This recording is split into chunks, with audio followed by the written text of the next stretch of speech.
आपकी खुशी में, आपके गम में, आपकी आंसुओं में, आपकी मुस्कुराहटों में, आपके आज में, आपके कल में, आपके साथ होगी एक कहानी और मैं। नमस्कार दोस्तों, आप सभी का स्वागत है मेरे चैनल कथा सागर में। दोस्तों, आज मैं आप सब लोगों के लिए प्रेमचंद जी द्वारा लिखित एक कहानी लेकर आई हूँ। उस कहानी का शीर्षक है मर्यादा की वेदी। आशा करती हूँ ये कहानी आप लोग पसंद ज़रूर करेंगे। अगर आपको मेरे चैनल पे कहानियाँ पसंद आ रही हैं तो मेरे इस चैनल को सब्सक्राइब ज़रूर कीजिएगा और अपने दोस्तों और जानकारों में इसे जल्दी से जल्दी शेयर कर लीजिएगा, ताकि मुझे प्रोत्साहन मिले ऐसी ही अन्य कहानियाँ आप लोगों तक पहुँचाने के लिए। तो चलिए दोस्तों, इस छोटी सी कहानी की शुरुआत करते हैं। ये वो समय था जब चित्तौड़ में मृदुभाषिणी मीरा प्यारी आत्माओं को ईश्वर प्रेम के प्याले पिलाती थी। रणछोड़ जी के मंदिर में जब भक्ति से विभल होकर वो अपने मधुर स्वरों में अपने पीयूष पुरित पदों को गाती तो श्रोतागण प्रेमानुराग से उन्मत्त हो जाते। प्रतिदिन ये स्वर्गीय आनंद उठाने के लिए सारे चित्तौड़ के लोग ऐसे उत्सुक होकर दौड़ते जैसे दिन भर की प्यासी गायें दूर से किसी सरोवर को देखकर उसकी ओर दौड़ती हैं। इस प्रेम सुधा सागर से केवल चित्तौड़ वासियों की ही तृप्ति न होती थी, बल्कि समस्त राजपूताना की मरुभूमि प्लावित हो जाती थी। एक बार ऐसा संयोग हुआ कि झालावाड़ के राव साहब और मंदार राज्य के कुमार दोनों ही लाव लश्कर लिए चित्तौड़ आ गए। राव साहब के साथ राजकुमारी प्रभा भी थी, जिसके रूप और गुण की दूर दूर तक चर्चा थी। यही रणछोड़ जी के मंदिर में दोनों की आंखें मिली। प्रेम ने बाण चलाया। राजकुमार सारे दिन उदासीन भाव से शहर की गलियों में घूमा करता। राजकुमारी विरह से व्यथित अपने महल के झरोकों से झांका करती। दोनों व्याकुल होकर संध्या समय मंदिर में आते और यहाँ चंद्र को देखकर कुमुदनी खिल जाती। प्रेम प्रवीण मीरा ने कई बार दोनों प्रेमियों को सतृष्ण नेत्रों से परस्पर देखते हुए पाकर उनके मन के भावों को ताड़ लिया। एक दिन कीर्तन के पश्चात जब झालावाड़ के राव साहब चलने लगे तो उसने मंदार के राजकुमार को बुलाकर उनके सामने खड़ा कर दिया और कहा, राव साहब, मैं प्रभा के लिए ये वर लाई हूं, आप इसे स्वीकार कीजिए। प्रभा लज्जा से गड़ सी गई। राजकुमार के गुणशील पर राव साहब पहले से ही मोहित हो रहे थे। उन्होंने तुरंत उसे छाती से लगा लिया। उसी अवसर पर चित्तौड़ के राणा भोजराज जी मंदिर में आए। उन्होंने प्रभा का मुखचंद्र देखा। उनकी छाती पर सांप लौटने लगा। झालावाड़ में बड़ी धूम थी। राजकुमारी प्रभा का आज विवाह होगा। मंदार से बारात आएगी। मेहमानों की सेवा सम्मान की तैयारियां हो रही थी। दुकानें सजी हुई थीं। नौबत खाने आमोदालाप से गूंजते थे। सड़कों पर सुगंधी छिड़की जाती थी। अट्टालिकाएं पुष्पलताओं से शोभायमान थीं। पर जिसके लिए ये सब तैयारियां हो रही थीं, वो अपनी वाटिका के एक वृक्ष के नीचे उदास बैठी हुई रो रही थी। रनिवास में डोमिनिया आनंदोत्सव के गीत गा रही थीं। कहीं सुंदरियों के हाव भाव थे, कहीं आभूषणों की चमक दमक, कहीं हास परिहास की बहार। नाइन बात बात पर तेज होती थी। मालिन गर्व से फूली न समाती थी। धोबिन आंखें दिखाती थी। कुम्हारिन मटके के सदृश फूली हुई थी। मंडप के नीचे पुरोहित जी बात बात पर सुवर्ण मुद्राओं के लिए ठुनकते थे। रानी सिर के बाल खोले भूखी प्यासी चारों ओर दौड़ती थी। सबकी बौछारें सहती थी और अपने भाग्य को सराहती थी। दिल खोलकर हीरे जवाहरात लुटा रही थी। आज प्रभा का विवाह है। बड़े भाग्य से ऐसी बातें सुनने में आती हैं। सब के सब अपनी अपनी धुन में मस्त हैं। किसी को प्रभा की फिक्र नहीं है, जो वृक्ष के नीचे अकेली बैठी रो रही है। एक रमणी ने आकर नाइन से कहा, बहुत बढ़कर बातें ना कर, कुछ राजकुमारी का भी ध्यान है, चल उनके बाल गूंथ दे। नाइन ने दांतों तले जीभ दबाई। दोनों प्रभा को ढूंढती हुई बाग में पहुंची। प्रभा ने उन्हें देखते ही आंसू पोंछ डाले। नाइन मोतियों से मांग भरने लगी और प्रभा सिर नीचा किए आंखों से मोती बरसाने लगी। रमणी ने सजल नेत्र होकर कहा, बहन, दिल इतना छोटा मत करो। मुंह मांगी मुराद पाकर इतनी उदास क्यों होती हो? प्रभा ने सहेली को देखकर कहा, बहन, जाने क्यों मेरा दिल बैठा जाता है। सहेली ने छेड़कर कहा, पिया मिलन की बेकली है। प्रभा उदासीन भाव से बोली, कोई मेरे मन में बैठा कह रहा है कि अब उनसे मुलाकात ना होगी। सहेली उसके केश संवार कर बोली, जैसे उषा काल से पहले कुछ अंधेरा हो जाता है, उसी प्रकार मिलाप के पहले प्रेमियों का मन अधीर हो जाता है। प्रभा बोली, नहीं बहन, ये बात नहीं है। मुझे शकुन अच्छे नहीं दिखाई देते। आज दिन भर आंख फड़कती रही। रात को मैंने बहुत बुरे स्वप्न देखे हैं। मुझे शंका होती है कि आज अवश्य कोई ना कोई विघ्न पड़ने वाला है। तुम राणा भोजराज को जानती हो ना? संध्या हो गई। आकाश पर तारों के दीपक जले। झालावाड़ में बूढ़े जवान सभी लोग बारात की अगवानी के लिए तैयार हो गए। मर्दों ने पांगे सवारी, शस्त्र साजे। युवतियां श्रृंगार कर गाती बजाती रनिवास की ओर चलीं। हजारों स्त्रियां छत पर बैठी बारात की राह देख रही थीं। अचानक शोर मचा कि बारात आ गई। लोग संभल कर बैठ गए। नगाड़ों पर चोटें पड़ने लगी, सलामियां दगने लगी। जवानों ने घोड़ों को एड़ लगाई। एक क्षण में सवारों की एक सेना राजभवन के सामने आकर खड़ी हो गई। लोगों को देखकर बड़ा आश्चर्य हुआ, क्योंकि ये मंदार की बारात नहीं थी, राणा भोजराज की सेना थी। झालावाड़ वाले सभी विस्मित खड़े ही थे, कुछ निश्चय न कर सके थे कि क्या करना चाहिए। इतने में चित्तौड़ वालों ने राजभवन को घेर लिया। तब झालावाड़ी भी सचेत हुए, संभल कर तलवारें खींच ली और आक्रमणकारियों पर टूट पड़े। राजा महल में घुस गया। रनिवास में भगदड़ सी मच गई। प्रभा 16 सिंगार किए सहेलियों के साथ बैठी थी। ये हलचल देखकर घबराई। इतने में राव साहब हांफते हुए आए और बोले, बेटी प्रभा, राणा भोजराज ने हमारे महल को चारों तरफ से घेर लिया है। तुम चटपट ऊपर चली जाओ और द्वार को अंदर से बंद कर लो। अगर हम क्षत्रिय हैं तो एक चित्तौड़ी भी यहां से जीता न जाएगा। राव साहब बात भी पूरी न कर पाए थे कि राणा कई वीरों के साथ आ पहुंचे और बोले, चित्तौड़ वाले तो सिर काटने के लिए आए नहीं हैं, पर यदि वो राजपूत हैं तो राजकुमारी लेकर ही जाएंगे। वृद्ध राव साहब की आंखों से ज्वाला निकलने लगी। वो तलवार खींचकर राणा पर झपटे। उन्होंने वार बचा लिया और प्रभा से कहा, राजकुमारी, हमारे साथ चलोगी? प्रभा सिर झुकाए राणा के सामने आकर बोली, हां, चलूंगी। राव साहब को कई आदमियों ने पकड़ लिया था। वो तड़प कर बोले, प्रभा, तू राजपूत की कन्या है। प्रभा की आंखें सजल हो गईं। बोली, राणा भी तो राजपूतों के कुल तिलक हैं।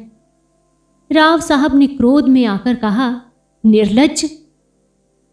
कटार के नीचे पड़ा हुआ बलिदान का पशु जैसी दीन दृष्टि से देखता है, उसी भांति प्रभा ने राव साहब की ओर देखकर कहा, जिस झालावाड़ की गोद में पली हूं, क्या उसे रक्त से रंगवा दूं? राव साहब ने क्रोध से कांप कर कहा, क्षत्रियों को रक्त इतना प्यारा नहीं होता। मर्यादा पर प्राण देना उनका धर्म है। तब प्रभा की आंखें लाल हो गईं, चेहरा तमतमाने लगा। बोली, राजपूत कन्या, अपने सतीत्व की रक्षा आप कर सकती हैं, इसके लिए रुधिर प्रभा की आवश्यकता नहीं। पल भर में राणा ने प्रभा को गोद में उठा लिया। बिजली की भांति झपट कर बाहर निकले। उन्होंने उसे घोड़े पर बिठा लिया। आप सवार हो गए और घोड़े को उड़ा दिया। अन्य चित्तौड़ियों ने भी घोड़ों की बागें मोड़ दी। उसके 100 जवान भूमि पर पड़े तड़प रहे थे, पर किसी ने तलवार न उठाई थी। रात को 10 बजे मंदार वाले भी पहुंचे, मगर ये शोक समाचार पाते ही लौट गए। मंदार कुमार निराशा से अचेत हो गया। जैसे रात को नदी का किनारा सुनसान हो जाता है, उसी तरह सारी रात झालावाड़ में सन्नाटा छाया रहा। चित्तौड़ के रंग महल में प्रभा उदास बैठी सामने के सुंदर पौधों की पत्तियां देख रही थी। देखने के साथ उन्हें गिनती भी जा रही थी। संध्या का समय था। रंग बिरंगे पक्षी वृक्षों पर बैठे कलरव कर रहे थे। इतने में राणा ने कमरे में प्रवेश किया। प्रभा उठकर खड़ी हो गई। राणा बोले, प्रभा, मैं तुम्हारा अपराधी हूं। मैं बलपूर्वक तुम्हें माता पिता की गोद से छीन लाया, पर यदि मैं तुमसे कहूं कि ये सब तुम्हारे प्रेम से विवश होकर मैंने किया, तो तुम मन में हंसोगी और कहोगी कि ये निराले अनूठे ढंग की प्रीति है। पर वास्तव में यही बात है।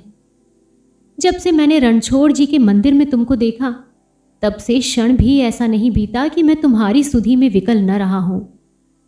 तुम्हें अपनाने का अन्य कोई उपाय होता तो मैं कदापि इस पाश्विक ढंग से काम न लेता। मैंने राव साहब की सेवा में बारंबार संदेश भेजे, पर उन्होंने हमेशा मेरी उपेक्षा की।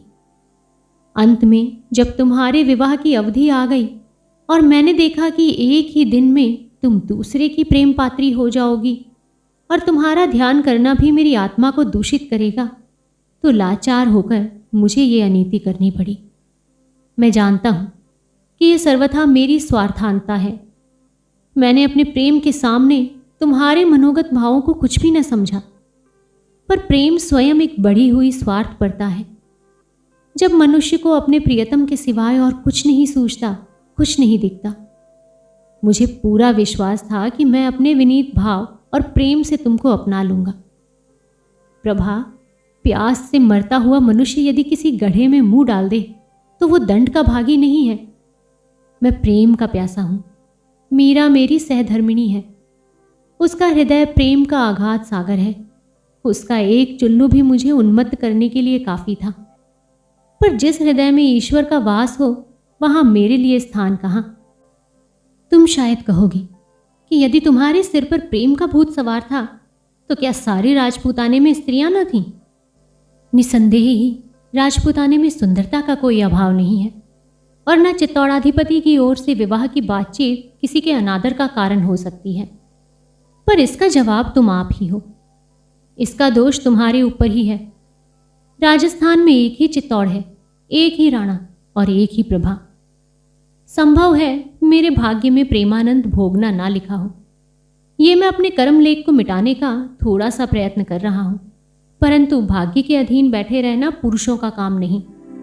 मुझे सफलता होगी या नहीं, इसका फैसला तुम्हारे हाथ है। प्रभा की आंखें जमीन की तरफ थीं और मन फुदकने वाली चिड़िया की भांति इधर उधर उड़ता फिरता था। वो झालावाड़ को मारकाट से बचाने के लिए राणा के साथ आई थी, मगर राणा के प्रति उसके हृदय में क्रोध की तरंगें उठ रही थी। उसने सोचा था वो यहाँ आएंगे तो उन्हें राजपूत कुल कलंक, अन्यायी, दुराचारी, दुरात्मा, कायर कहकर उनका गर्व चूर चूर कर देगी। उसको विश्वास था कि ये अपमान उनसे सहा नहीं जाएगा और वो मुझे बलात् अपने काबू में लाना चाहेंगे। इस अंतिम समय के लिए उसने अपने हृदय को खूब मजबूत और अपनी कटार को खूब तेज कर रखा था। उसने निश्चय कर लिया था कि इसका पहला वार उन पर होगा, दूसरा अपने कलेजे पर, और इस प्रकार ये पाप कांड समाप्त हो जाएगा। लेकिन राणा की नम्रता, उनकी करुणात्मक विवेचना और उनके विनीत भाव ने प्रभा को शांत कर दिया। आग पानी से बुझ जाती है। राणा कुछ देर वहां बैठे रहे, फिर उठकर चले गए। प्रभा को चित्तौड़ में रहते 2 महीने गुजर चुके हैं। राणा उसके पास फिर नहीं आए। इस बीच में उनके विचारों में कुछ अंतर हो गया है। झालावाड़ पर आक्रमण होने से पहले मीराबाई को इसकी बिल्कुल खबर न थी।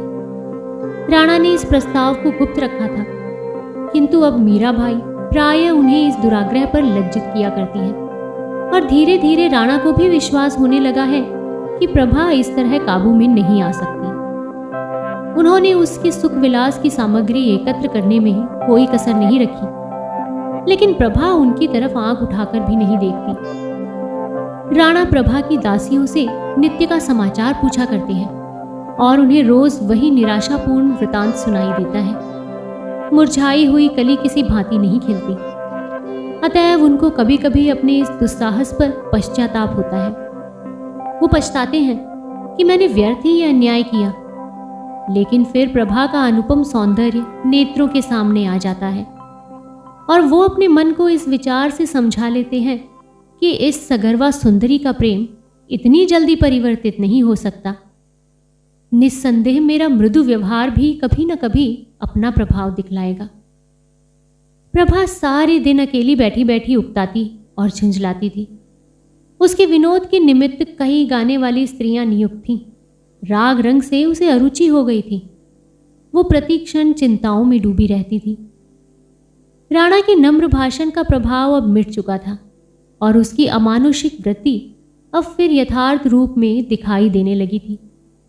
वाक चतुरता शांति कारक नहीं होती, वो केवल निरुत्तर कर देती है। प्रभा को अब अपने अवाक हो जाने पर आश्चर्य होता। उसे राणा की बातों के उत्तर भी सूझने लगते हैं। वो कभी कभी उनसे लड़कर अपनी किस्मत का फैसला करने के लिए विकल हो जाती है। मगर अब वाद विवाद किस काम का। वो सोचती है कि मैं राय साहब की कन्या हूं, पर संसार की दृष्टि में राणा की रानी हो चुकी हूं।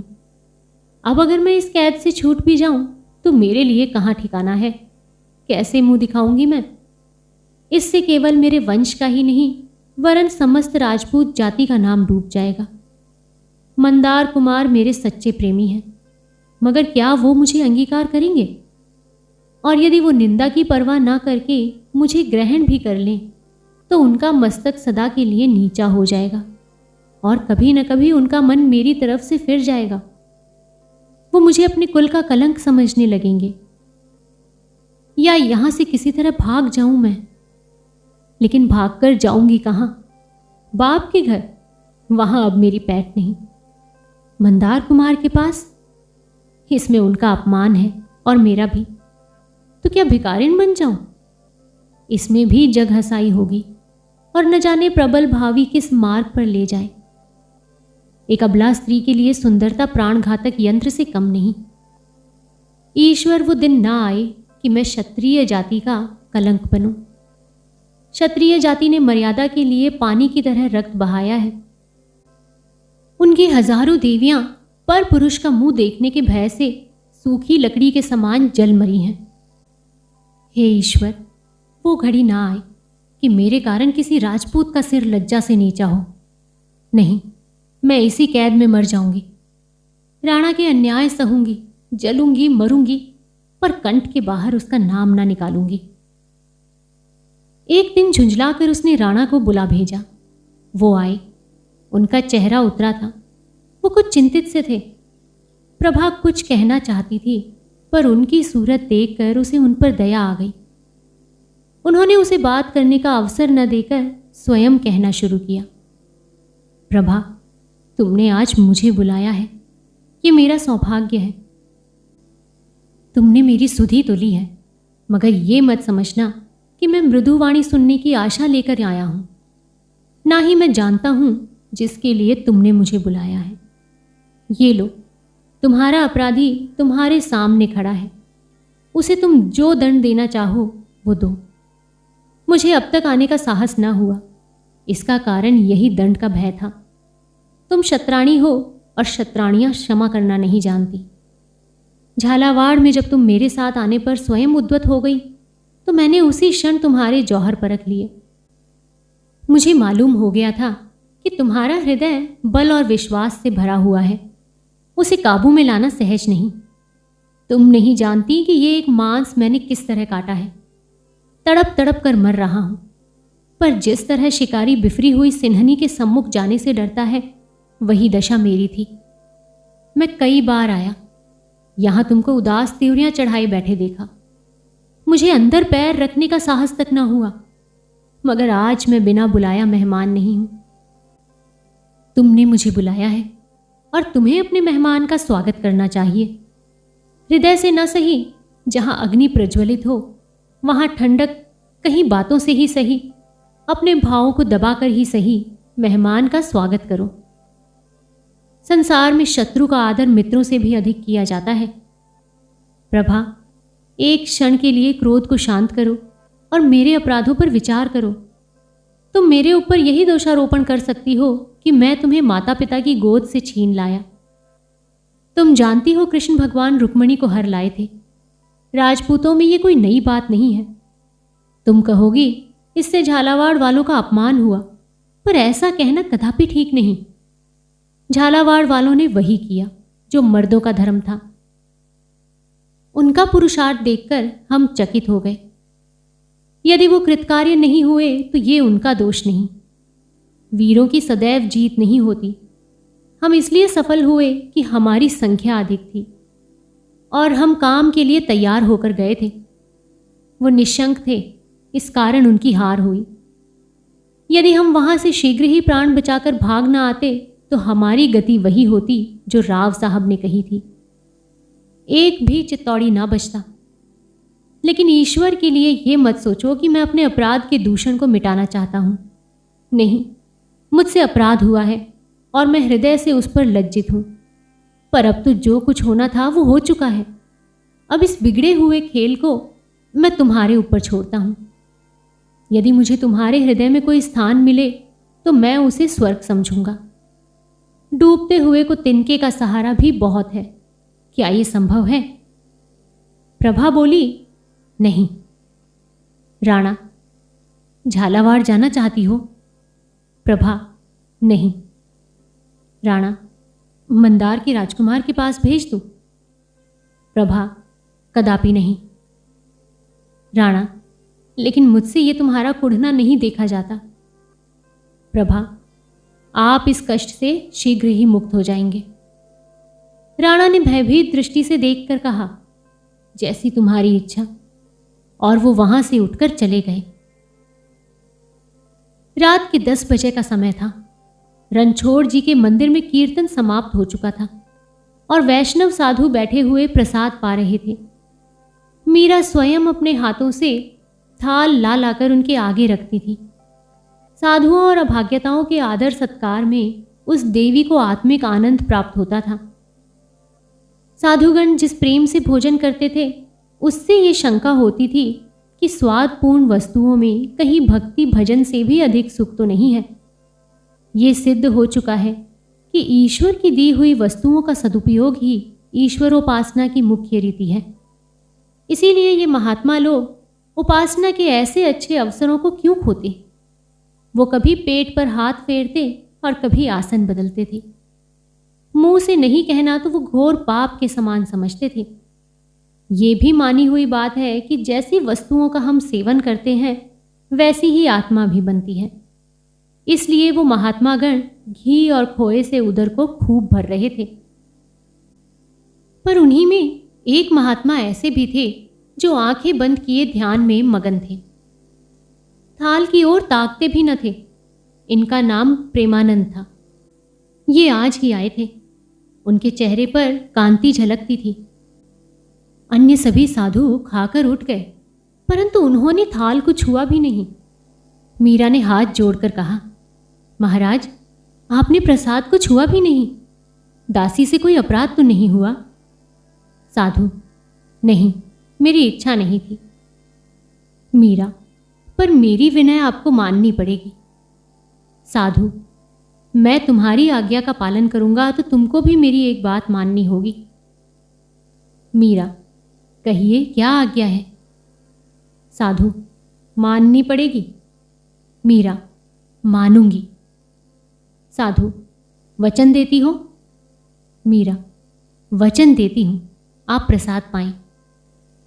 मीराबाई ने समझा था कि साधु कोई मंदिर बनवाने या कोई यज्ञ पूर्ण करा देने की याचना करेगा। ऐसी बातें नित्य प्रति हुआ ही करती थी और मीरा का सर्वस्व साधु सेवा के लिए अर्पित था। परंतु उसके लिए साधु ने कोई याचना ना की। वो मीरा के कानों के पास मुंह ले जाकर बोला, आज 2 घंटे के बाद राजभवन का चोर दरवाजा खोल देना। मीरा विस्मित होकर बोली, आप कौन हैं? साधु, मंदार का राजकुमार। मीरा ने राजकुमार को सिर से पांव तक देखा। नेत्रों में आदर की जगह घृणा थी। कहा, राजपूत यूं छल नहीं करते। राजकुमार, ये नियम उस अवस्था के लिए है जब दोनों पक्ष समान शक्ति रखते हों। मीरा, ऐसा नहीं हो सकता। राजकुमार, आपने वचन दिया है, उसका पालन तो करना होगा। मीरा, महाराज की आज्ञा के सामने मेरे वचन का कोई महत्व नहीं। राजकुमार, मैं ये कुछ नहीं जानता। यदि आपको अपने वचन की कुछ भी मर्यादा रखनी है तो उसे पूरा कीजिए। मीरा ने कुछ सोचकर कहा, मैं महल में जाकर तुम क्या करोगे? राजकुमार, नई रानी से 2 बातें। मीरा चिंता विलीन हो गई। एक तरफ राणा की कड़ी आज्ञा थी और दूसरी तरफ अपना वचन और उसका पालन करने का परिणाम। कितनी ही पौराणिक घटनाएं उसके सामने आ रही थीं। दशरथ ने वचन पालन के लिए अपने प्रिय पुत्र को वनवास दे दिया। मैं भी वचन दे चुकी हूं। यदि उनकी आज्ञा के विरुद्ध करती हूं तो लोक और परलोक दोनों बिगड़ते हैं। क्यों ना उनसे स्पष्ट कह दूं? क्या वो मेरी ये प्रार्थना स्वीकार न करेंगे? मैंने आज तक उनसे कुछ नहीं मांगा। आज उनसे ये दान मांगूंगी। क्या वो मेरे वचन की मर्यादा की रक्षा नहीं करेंगे? उनका हृदय कितना विशाल है। निसंदेह वो मुझ पर वचन तोड़ने का दोष न लगने देंगे। इस तरह मन में निश्चय करके वो बोली, कब खोल दूं? राजकुमार ने उछल कर कहा, आधी रात को। मीरा, मैं स्वयं तुम्हारे साथ चलूंगी। राजकुमार, क्यों? मीरा, तुमने मेरे साथ छल किया है। मुझे तुम्हारा विश्वास नहीं है। राजकुमार ने लज्जित होकर कहा, अच्छा तो आप द्वार पर खड़ी रहिएगा। मीरा, यदि फिर कोई दगा किया तो जान से हाथ धोना पड़ेगा। राजकुमार, मैं सब कुछ सहने के लिए तैयार हूं। मीरा यहां से राणा की सेवा में पहुंची। वो उसका बहुत आदर करते थे। वो खड़े हो गए। इस समय मीरा का आना एक असाधारण सी बात थी। उन्होंने पूछा, बाई जी क्या आज्ञा है? मीरा, आपसे भिक्षा मांगने आई हूं। मुझे निराश न कीजिएगा। मैंने आज तक आपसे कोई विनती नहीं की, पर आज एक ब्रह्मजाल में फंस गई हूं। इसमें से मुझे आप ही निकाल सकते हैं। मंदार के राजकुमार को तो आप जानते हैं। राणा, हाँ, अच्छी तरह से। मीरा, आज उसने मुझे बड़ा धोखा दिया। वैष्णव महात्मा का रूप धारण करके रणछोड़ जी के मंदिर में आया और उसने छल करके मुझे वचन देने पर बाध्य किया। मेरा साहस नहीं होता कि उसकी कपट विनय आपसे कहूं। राणा, प्रभा से मिला देने को तो कहा। मीरा, जी हां, उसका अभिप्राय वही है। लेकिन सवाल यह है कि मैं आधी रात को राजमहल का गुप्त द्वार खोल दूं। मैंने उसे बहुत समझाया, बहुत धमकाया, पर वो किसी भांति न माना। निदान विवश होकर जब मैंने कह दिया तब उसने प्रसाद पाया। अब मेरे वचन की लाज आपके हाथ है। आप चाहे उसे पूरा करके मेरा मान रखें, चाहे उसे तोड़कर मेरा मान तोड़ दें। आप मेरे ऊपर जो कृपा दृष्टि रखते हैं उसी के भरोसे मैंने वचन दिया। अब मुझे इस फंदे से उबारना आपका काम है। राणा कुछ देर सोचकर बोले, तुमने वचन दिया है, उसका पालन करना मेरा कर्तव्य है। तुम देवी हो, तुम्हारे वचन नहीं टल सकते। तुम द्वार खोल दो, लेकिन ये उचित नहीं है कि वो अकेले प्रभा से मुलाकात करें। तुम स्वयं उसके साथ जाना। मेरी खातिर से इतना कष्ट तो तुम्हें उठाना ही पड़ेगा। मुझे भय है कि वो उसकी जान लेने का इरादा करके ना आया हो। ईर्ष्या में मनुष्य अंधा हो जाता है। बाई जी, मैं अपने हृदय की बात तुमसे कहता हूं। मुझे प्रभा को हर लेने का अत्यंत शौक है। मैंने समझा था कि यहाँ रहते रहते वो हिल मिल जाएगी, किंतु वो अनुमान गलत निकला। मुझे भय है कि यदि उसे कुछ दिन यहाँ और रहना पड़ा तो वो जीती भी न बचेगी। मुझ पर एक अबला की हत्या का अपराध लग जाएगा। मैंने उसे झालावाड़ जाने के लिए कहा, पर वो राजी न हुई। आज तुम उन दोनों की बातें सुनो। अगर वो मंदार कुमार के साथ जाने पर राजी हो जाए तो मैं प्रसन्नतापूर्वक अनुमति दे दूंगा। मुझसे कुढ़ना नहीं देखा जाता।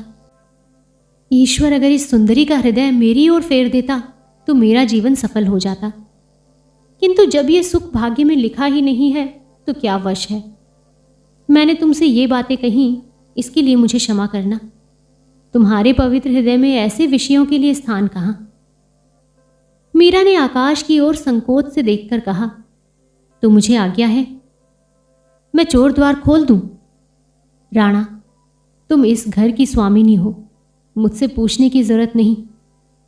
मीरा राणा को प्रणाम करके चली गई। आधी रात बीत चुकी थी। प्रभा चुपचाप बैठे दीपक की ओर देख रही थी और सोच रही थी कि इसके घुलने से प्रकाश होता है। ये बत्ती अगर जलती है तो दूसरों को लाभ पहुंचाती है। मेरे जलने से किसी को क्या लाभ? मैं क्यों घुलूं? मेरे जीवन की जरूरत है। उसने फिर खिड़की से सिर निकालकर आकाश की तरफ देखा। काले पट पर उज्जवल तारे जगमगा रहे थे। प्रभा ने सोचा, मेरे अंधकारमय भाग्य में ये दीप्तिमान तारे कहाँ हैं? मेरे लिए तो जीवन के सुख है ही नहीं। क्या रोने के लिए जीऊं? ऐसे जीने से क्या लाभ? और जीने में उपहास भी तो है। मेरे मन का हाल कौन जानता है? संसार मेरी निंदा करता होगा। झालावाड़ की स्त्रियां मेरी मृत्यु के शुभ समाचार सुनने की प्रतीक्षा कर रही होंगी। मेरी प्रिय माता लज्जा से आंखें न उठा सकती होंगी। लेकिन जिस समय मेरे मरने की खबर मिलेगी, गर्व से उनका मस्तक ऊंचा हो जाएगा। ये बेहयाई का जीना है। ऐसे जीने से मरना कहीं उत्तम है। प्रभा ने अपने तकिए के नीचे से एक चमकती हुई कटार निकाली। उसके हाथ कांप रहे थे। उसने कटार की तरफ आंखें जमाई, हृदय को उसके अभिवादन के लिए मजबूत किया। हाथ उठाया किंतु हाथ न उठा। आत्मा दृढ़ न थी। आंखें झपक गईं, सिर में चक्कर आ गया। कटार हाथ से छूटकर जमीन पर गिर पड़ी। प्रभा क्रुद्ध होकर सोचने लगी, क्या मैं वास्तव में निर्लज्ज हूं? मैं राजपूतनी होकर मरने से डरती हूं। मान मर्यादा खोकर बेहया लोग जिया करते हैं। वो कौन सी आकांक्षा है जिसने मेरी आत्मा को इतना निर्बल बना रखा है? क्या राणा की मीठी मीठी बातें? राणा मेरे शत्रु हैं। उन्होंने मुझे पशु समझ रखा है, जिसे फंसाने के पश्चात हम पिंजरे में बंद करके हिलाते हैं। उन्होंने मेरे मन को अपनी वाक्य मधुरता का क्रीड़ा स्थल समझ लिया है। वो इस तरह घुमा घुमा कर बातें करते हैं और मेरी तरफ से युक्तियां निकाल कर उनका ऐसा उत्तर देते हैं कि जुबान ही बंद हो जाती है। हाय, निर्दयी ने मेरा जीवन नष्ट कर दिया और मुझे यूं खिलाता है। क्या इसीलिए जीऊं कि उसके कपट भावों का खिलौना बनूं? फिर वो कौन सी अभिलाषा है? क्या राजकुमार का प्रेम? उनकी तो अब कल्पना ही मेरे लिए घोर पाप है। मैं तो अब उस देवता के योग्य नहीं हूं। प्रियतम, बहुत दिन हुए मैंने तुम्हें हृदय से निकाल दिया। तुम भी मुझे दिल से निकाल डालो। मृत्यु के सिवाय अब कहीं मेरा ठिकाना नहीं है। शंकर, मेरी निर्बल आत्मा को शक्ति प्रदान करो। मुझे कर्तव्य पालन का बल दो। प्रभा ने फिर से कटार निकाली। उसकी इच्छा दृढ़ थी। हाथ उठा और निकट था कि कटार उसके शोकातुर हृदय में चुभ जाए कि इतने में किसी के पांव की आहट सुनाई दी। उसने चौंक कर सहमी हुई दृष्टि से देखा। मंदार कुमार धीरे धीरे पैर दबाता हुआ कमरे में दाखिल हुआ। प्रभा उसे देखते ही चौंक पड़ी। उसने कटार को छिपा लिया। राजकुमार को देखकर उसे आनंद की जगह रोमांचकारी भय उत्पन्न हुआ। यदि किसी को जरा भी संदेह हो गया तो इनका प्राण बचना कठिन है। इनको तुरंत यहां से निकल जाना चाहिए। यदि इन्हें बातें करने का अवसर दूं तो विलंब होगा और फिर ये अवश्य ही फंस जाएंगे। राणा इन्हें कदापि न छोड़ेंगे। ये विचार वायु और बिजली की व्यग्रता के साथ उसके मस्तिष्क में दौड़े। वो तीव्र स्वर में बोली, भीतर मत आओ। राजकुमार ने पूछा, मुझे पहचाना नहीं? प्रभा, खूब पहचान लिया, किंतु ये बातें करने का समय नहीं है। राणा तुम्हारी घात में है। अभी यहां से चले जाओ। राजकुमार ने एक पग और आगे बढ़ाया और निर्भीकता से कहा, प्रभा, तुम मुझसे निष्ठुरता करती हो। प्रभा ने धमका कर कहा, तुम यहां ठहरोगे तो मैं शोर मचा दूंगी। राजकुमार ने उद्दंडता से उत्तर दिया, इसका मुझे भय नहीं। मैं अपनी जान हथेली पर रखकर आया हूं। आज दोनों में से एक का अंत हो जाएगा। या तो राणा रहेंगे या मैं रहूंगा। तुम मेरे साथ चलोगी?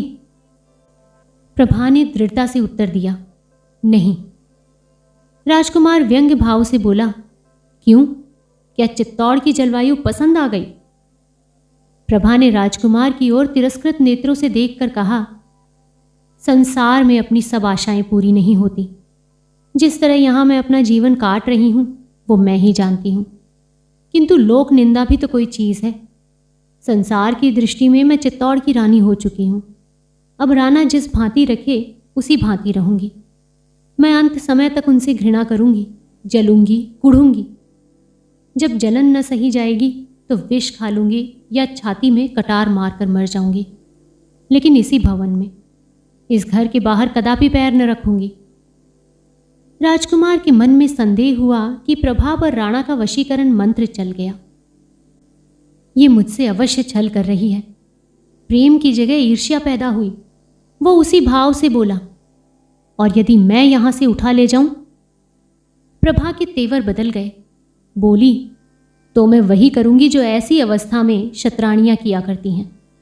अपने गले में छुरी मार लूंगी या फिर तुम्हारे गले में। राजकुमार एक पग आगे बढ़ाकर ये कटु वाक्य बोला, राणा के साथ तो तुम खुशी से चली आई, उस समय छुरी कहाँ गई थी? प्रभा को ये शब्द शर सा लगा। वो तिलमिलाकर बोली, उस समय इसी छुरी के एक वार से खून की नदी बहने लगती। मैं नहीं चाहती थी कि मेरे कारण मेरे भाई बंधुओं की जान जाए। इसके सिवाय मैं कुंवारी थी। मुझे अपनी मर्यादा के भंग होने का कोई भय न था। मैंने पतिव्रत नहीं लिया था। कम से कम संसार मुझे ऐसा समझता था। मैं अपनी दृष्टि में अब भी वही हूं, किंतु संसार की दृष्टि में कुछ और हो गई हूं। लोक लाज ने मुझे राणा की आज्ञाकारिणी बना दिया है। पतिव्रत की बेड़ी जबरदस्ती मेरे पैरों में डाल दी गई है। अब इसकी रक्षा करना मेरा धर्म है। इसके विपरीत और कुछ भी करना शतरानियों के नाम को कलंकित करना होगा। तुम मेरे घाव पर व्यर्थ नमक क्यों छिड़कते हो? ये कौन सी भलमनसी है?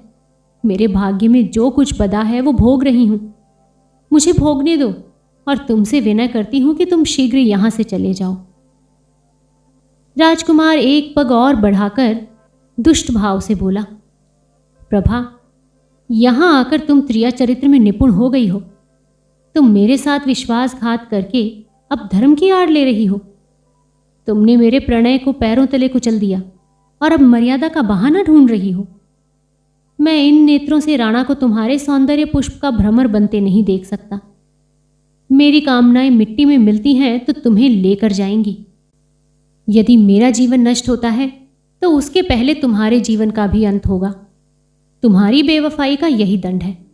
बोलो, क्या निश्चय करती हो? इस समय मेरे साथ चलती हो या नहीं? किले के बाहर मेरे आदमी खड़े हैं। प्रभा ने निर्भयता से कहा, नहीं। राजकुमार, सोच लो, नहीं तो पछताओगी। प्रभा, खूब सोच लिया। राजकुमार ने तलवार खींच ली और वो प्रभा की तरफ लपका। प्रभा भय से आंखें बंद किए एक कदम पीछे हट गई। मालूम होता था उसे मूर्छा आ जाएगी। अकस्मात राणा तलवार लिए वेग के साथ कमरे में दाखिल हुए। राजकुमार संभल कर खड़ा हो गया। राणा ने सिंह के समान गरज कर कहा, दूर हट, क्षत्रिय स्त्रियों पर हाथ नहीं उठाते। राजकुमार ने तन कर उत्तर दिया, लज्जाहीन स्त्रियों की यही सजा है। राणा ने कहा, तुम्हारा बैरी तो मैं था, मेरे सामने आते क्यों लजाते थे? जरा मैं भी तुम्हारी तलवार की काट देखता। राजकुमार ने ऐंठ कर राणा पर तलवार चलाई। शस्त्र विद्या में राणा अति कुशल थे। वार खाली देकर राजकुमार पर झपटे। इतने में प्रभा, जो मूर्छित अवस्था में दीवार से चिमटी खड़ी थी, बिजली की तरह कौंध कर राजकुमार के सामने खड़ी हो गई। राणा वार कर चुके थे। तलवार का पूरा हाथ उसके कंधे पर पड़ा। रक्त की फुहार छूटने लगी। राणा ने एक ठंडी सांस ली और उन्होंने तलवार हाथ से फेंक कर गिरती हुई प्रभा को संभाल लिया। क्षण मात्र में प्रभा का मुखमंडल वर्णहीन हो गया। आंखें बुझ गईं। दीपक ठंडा हो गया। मंदार कुमार ने भी तलवार फेंक दी और वो आंखों में आंसू भर के प्रभा के सामने घुटने टेक कर बैठ गया। दोनों प्रेमियों की आंखें सजल थीं। पतंगे बुझे हुए दीपक पर जान दे रहे थे। प्रेम के रहस्य निराले हैं। अभी एक क्षण हुआ राजकुमार प्रभा पर तलवार लेकर झपटा था। प्रभा किसी प्रकार उसके साथ चलने पर उद्यत न होती थी। लज्जा का भय, धर्म की बेड़ी, कर्तव्य दीवार रास्ता रोके खड़ी थी, परंतु उसे तलवार के सामने देखकर उसने उस पर अपने प्राण अर्पण कर दिए। प्रीति की प्रथा निभा दी, लेकिन अपने वचन के अनुसार उसी घर में। हाँ, प्रेम के रहस्य सच में निराले हैं। अभी एक ही क्षण पहले राजकुमार प्रभा पर तलवार लेकर झपटा था। उसके खून का प्यासा था। ईर्ष्या की अग्नि उसके हृदय में दहक रही थी। वो रुधिर की धारा से शांत हो गई। कुछ देर तक वो अचेत बैठा हुआ रोता रहा, फिर उठा और उसने तलवार उठाकर जोर से अपनी छाती में चुभो ली। फिर रक्त की फुहार निकली। दोनों धाराएं मिल गईं और उनमें कोई भेद न रहा। प्रभा उसके साथ चलने पर राजी न थी, किंतु प्रेम के बंधन को न तोड़ सकी। दोनों उस घर पर ही से नहीं, संसार से भी एक साथ ही सिधारे। तो दोस्तों, आशा करती हूँ आपको हमारी आज की ये कहानी पसंद ज़रूर आई होगी। दोस्तों, प्रेम को दर्शाती हुई बहुत सारी कहानियाँ हैं, लेकिन हर एक कहानी से हमें प्रेम का एक अलग ही संदेश मिलता है। जैसा कि इस कहानी में एक क्षत्राणी होने के नाते प्रभा अपने कर्तव्य का पालन करते हुए अंत में मर गई, लेकिन फिर भी उसने अपने आप को कलंकित नहीं होने दिया। तो दोस्तों, जल्दी ही आप लोगों से फिर से मुलाकात होगी एक नई कहानी के साथ। तब तक के लिए मैं आप सभी लोगों से विदा लेती हूँ। आप मेरे इस चैनल को सब्सक्राइब ज़रूर कीजिएगा और इसे अपने दोस्तों और जानकारों में ज़्यादा से ज़्यादा शेयर भी कीजिएगा। तो चलिए, आप अपना और अपने पूरे परिवार का ध्यान रखिए, खुश रहिए और स्वस्थ रहिए। नमस्कार।